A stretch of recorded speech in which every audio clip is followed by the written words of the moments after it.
You proudly saved $2 by walking out of your way to buy a terrible cup of coffee this morning. And in the process, you actively destroyed $100 of your own daily productivity. It is a financial tragedy beautifully disguised as discipline. Poor people obsess over hoarding pennies because they think small. Rich people aggressively deploy capital to buy back their time. Welcome to AI Market Mint. Turn AI into income. Turn knowledge into freedom. Your digital HQ for smart wealth creation. You know, the emotional discomfort of that reality is just staggering. But you have to confront it immediately if you want to survive the current economic shift. Oh, absolutely. I mean, people fundamentally misunderstand what saving money actually costs them. Right. You see this exact scenario play out every single day in major cities. Like someone finishes a long meeting, they look at their phone, and they proudly decide to spend 45 minutes watching home in the freezing rain Yeah. just to save exactly $5 on a ride share. So they walk through the door, their shoes are soaked, they're shivering. They're totally miserable. Exactly. And they've lost nearly an hour of their evening. Hmm. But yet they feel this massive sense of victory. They genuinely believe they just beat the system. Which is the exact illusion we have to shatter right now. Because look, mathematically, they didn't win anything. By making that specific, calculated decision to walk in the rain, you just broadcasted to the open market that you value an hour of your own human life at less than $5. Which is a terrifying signal to send. It really is. And the global market is entirely... But when inflation is actively crushing the middle class, clipping a digital coupon, or hunting down a $4 discount code for some essential business software, feels incredibly responsible to people. Sure, it feels responsible. Right. It gives them a necessary dopamine hit. It provides this sense of control in an otherwise totally chaotic economy. Yeah. I mean, if you're trying to bootstrap a business, isn't extreme frugality just a defensive necessity? Well, no. There is a massive difference between a defensive necessity and a permanent posture of shrinking. Being aggressively cheap is an entirely defensive, reactive state. How's go? Because you're constantly trying to shrink your physical existence, your ambitions, and your operations to fit perfectly inside your current limited income. Shrinking is the path of absolute least resistance. Yeah, it's true. It requires zero new skills. It requires zero calculated risk. It takes absolutely zero courage to simply sit on your couch and refuse to spend money, right? Expanding, on the other hand, is offensive. It requires aggressive digital learning and actually leveraging modern tools to multiply your income so you can fund the life you actually want. But you cannot deny the psychological comfort it brings people. When they finally find that discount code, they feel like they outsmarted this massive corporate machine. Yeah, but that dopamine hit is completely false. And worse, it is actively destroying their operational capacity. Think about it. You spend 30 agonizing minutes scouring the internet just to save $4 on a software subscription you desperately need. Right. In doing so, you completely drain your cognitive battery before your real workday even begins. You exhaust all your critical decision-making energy on completely irrelevant microtransactions. Wow. Yeah. So by the time you actually need to make a high leverage business decision. Exactly. Like pitching a major client or restructuring your marketing funnel, your brain is already completely fatigued. You're stepping over dollars to desperately pick up dimes. But why do we do this? I mean, if the math is so obviously against us, why are highly intelligent, extremely capable people biologically wired to crave that cheap, destructive dopamine? Nobody is born wanting to desperately hoard pennies and waste their non-renewable hours. It's entirely based on deep generational programming. The industrial factory system engineered this specific mindset because, well, it was highly profitable for them. Right, the factories. Yeah, the industrial era needed a highly compliant, predictable, unquestioning workforce. So society systematically equated basic morality with extreme penny pinching. If you were highly frugal, if you quietly accepted your limitations, society labeled you a good, responsible, upstanding citizen. You were actively celebrated for wanting significantly less. Precisely. Right? Because if you were frugal, you could quietly survive on the stagnant fixed wages those massive factories were actually paying. Frugality wasn't a wealth-building strategy at all. Oh. It was a necessary forced survival mechanism for an era where upward financial mobility was basically impossible for the average working-class family. And look, it made total sense for our grandparents. Oh, totally. They lived through extreme global economic depression. Exactly. For their specific historical timeline, saving a piece of string or washing out a single-use plastic bag actually made logical sense because physical resources were violently scarce. If you didn't save that piece of tinfoil, you might literally never get another piece of tinfoil. But we absolutely do not live in a physical resource scarce economy anymore. We live in an attention scarce, highly leveraged digital economy. The fundamental rules of capital generation completely inverted over the last 2 decades. But the middle-class mindset never received the required software update. Exactly. Normal people are actively applying 1930s Depression-era survival tactics to a modern AI-driven wealth landscape. It's the exact financial equivalent of bringing a wooden shield to a modern drone fight. That is a brutal image, but it's so accurate. You walk onto a digital battlefield where algorithms are executing millions of profitable trades a second, and you are out there trying to parry that velocity with a coupon for 50 cents off laundry detergent. Yeah. It is entirely useless, and it actively gets you crushed. Wait, alley fiat depreciation sounds technical. What does that actually mean for a normal person? Simple. It just means your cash is legally programmed to lose value every single day you hold it. Imagine it like an ice cube sitting in your hand on a hot summer afternoon. The longer you grip it to keep it safe, the faster it melts into nothing. And because your cash is a melting ice cube, legacy financial institutions absolutely rely on your psychological blind spots to keep you hoarding it. Retail banks love the frugality narrative. Oh, they thrive on it. They desperately want you hyper-focused on skipping your daily latte and clipping grocery coupons. Because while you were agonizing over a $4 transaction at a local coffee shop, your bank is taking your stagnant cash deposits and using them to generate massive risk-free yields for their own executives. They want you playing incredibly small. Because if you are entirely focused on micro savings, you are completely blind to macro investing. And mainstream financial media constantly pushes this toxic narrative too. Constantly. Every traditional financial guru on television tells you to cut your living expenses to the absolute bone as this supposed control mechanism. They keep you terrified. But there is a hard mathematical floor to that strategy. You cannot physically save more than 100% of your current salary. Right, your savings vector is permanently hard capped, but your earning potential, especially right now with AI automation, is mathematically infinite. But the human brain is inherently lazy, right? It desperately wants the fastest, easiest possible win to conserve calories. So saving $5 feels like an immediate, highly tangible victory. You can physically see the math instantly in your hand. Yeah, but this triggers something called action bias. You feel this constant nagging need to do something, literally anything, to feel in control of your chaotic financial life. So you spend an entire hour aggressively canceling a $10 streaming service. Yes, completely ignoring the fact that your retirement account is currently bleeding thousands of dollars in hidden management fees. Wait, Ali, hyperbolic discounting sounds technical. What does that actually mean for a normal person? Simple. It just means your brain is biologically wired to choose a tiny, immediate reward today instead of a massive, life-changing reward next year.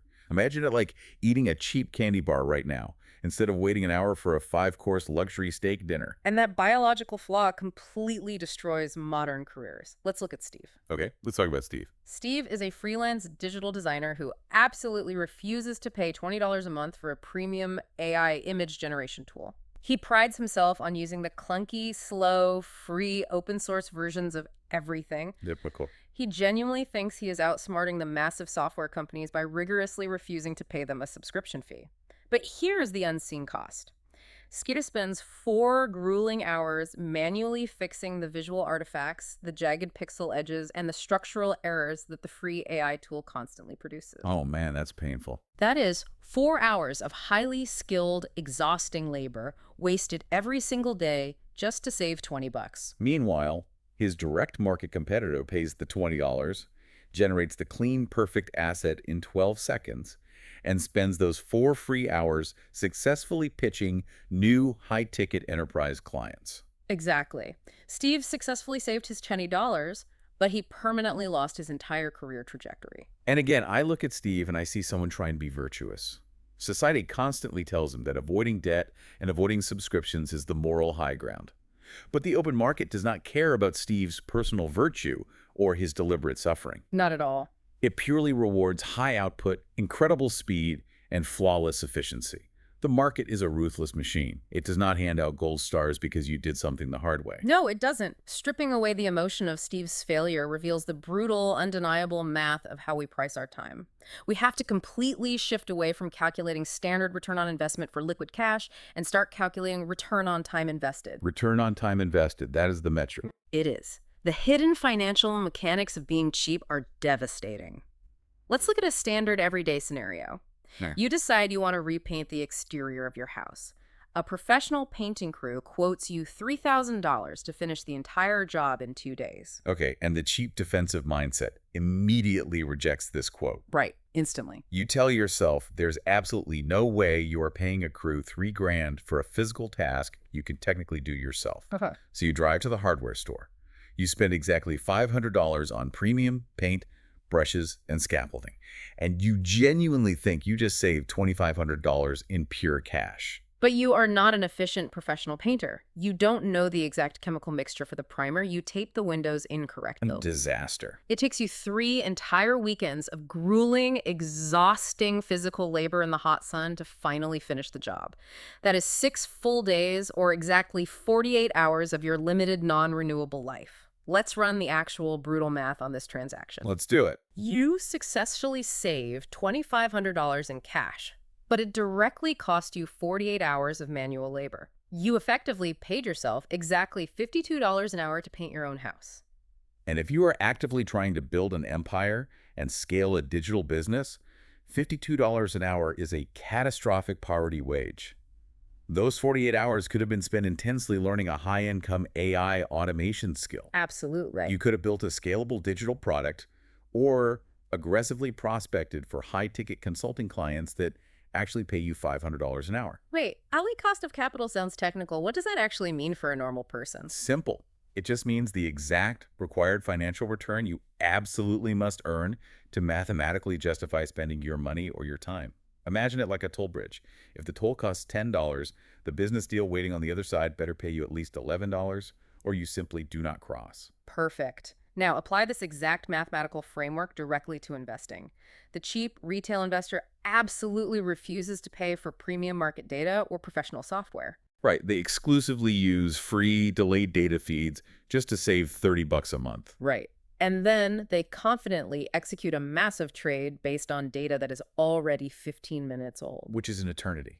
The institutional market is already completely moved. So they suffer massive slippage on their entry, their market order fills at a significantly worse price, and they lose $200 on a single trade purely because their entry data was fundamentally late. They intentionally stepped over $200 to aggressively pick up $30. The wealthy absolutely do not buy things. They buy leverage. They buy premium tools, expert data, and absolute speed. Listen, speed is the ultimate modern currency. If I spend exactly $1,000 on enterprise software that instantly cuts my daily workload in half, I didn't lose $1,000. No, you just mathematically doubled your total operational capacity. Exactly. I can now easily take on twice as many paying clients. That $1,000 expense didn't drain my bank account. It instantly multiplied my revenue ceiling. But the highly frugal person looks at that initial price tag, freezes in terror, and decides to do the complex task manually. Which violently caps their own income at exactly the number of hours they can physically stay awake before collapsing. Yep. And when you run this deeply broken mathematical framework over a single decade, it forces 2 completely different human destinies. Let's compare Path A, the extreme defensive saver, with Path B, the aggressive capital allocator. Let's hear it. So Path A aggressively cuts every single joy out of their daily life. They eat highly processed, terrible quality food to save grocery money. They drive a dangerously unreliable car with bald tires that constantly needs expensive emergency repairs. They're physically stressed constantly, too. Right, because their entire daily existence is just a defensive, terrified maneuver against the outside world. Through sheer willpower, they managed to save 20% of their mediocre salary for 40 exhausting years. They reach age 65 with a decent, degraded pile of weakened cash, but their physical body is entirely broken from chronic cortisol and stress. They have absolutely zero leverage and zero income-producing assets. Now look closely at Path B, The aggressive allocator. They completely refuse to do low-value physical tasks. They happily hire a cleaner for their apartment. They aggressively pay for the absolute highest tier of premium AI subscriptions. Their monthly operating expenses are way higher than the extreme savers expenses. Sure. But because they intentionally bought back their time, they use those dozens of free hours every single week to build a highly scalable AI-driven service business. They actively increase their baseline income by 600% in 3 years. They aren't desperately saving 20% of a tiny pie. No. They're comfortably saving 50% of a massive, rapidly expanding pie while actually enjoying their physical life. It is insidious, really, because society constantly praises Path A for their extreme discipline, making the toxic trap feel like the morally right choice.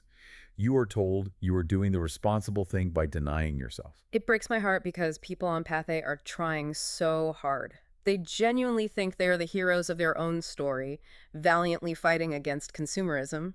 But the market doesn't care about your hero complex. You fundamentally stop viewing yourself as a massive creator of market value, and you morph into a terrified manager of scarcity.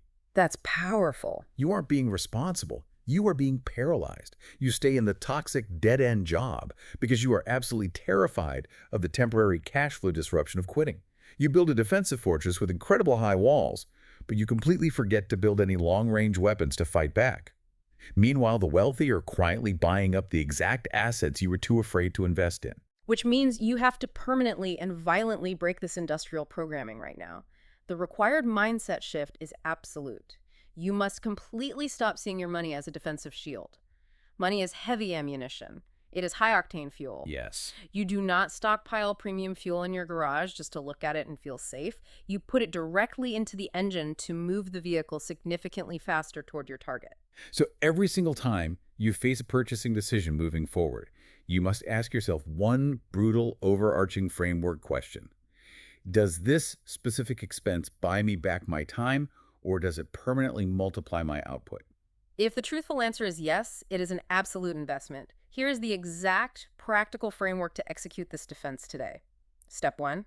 Mathematically calculate your exact target hourly rate based on the ultimate income you actually want to make, not what you make right now. Right. If you want to generate $250,000 a year, divide that by 2,000 working hours. Your target hourly rate is roughly $120. Write that exact number down. Any manual task you can outsource for less than that must be eliminated immediately. If you spend 2 hours doing laundry to save $30, you are paying yourself $15 an hour. You are operating at a massive loss. Step 2. Aggressively acquire high-level knowledge to multiply your leverage. You cannot build a massive asset base with a cheap, uneducated mindset. You need the frameworks, the strategies, and the exact playbooks used by the elite. This is exactly why building a continuous input stream of high-level audio education is mandatory. You can literally buy the compressed, refined knowledge of a billionaire's entire lifetime for $15. That is the highest ROI purchase on the planet. You don't have to sit in a chair for 10 hours to read a physical book. Audible is the ultimate infrastructure for buying back your time. It turns dead time when you are commuting or training at the gym into highly leveraged learning. You are downloading massive upgrades directly into your brain's operating system while simultaneously executing your daily tasks. It is pure automated leverage. We've put the official verified links in the pinned comment below. Don't go searching randomly and get scammed. Use the ones we've checked. Upgrade your mental infrastructure today and stop playing small. The next time you find yourself standing in the freezing rain, trying to decide if you should walk 45 minutes to save $5, ask yourself what your time is actually worth.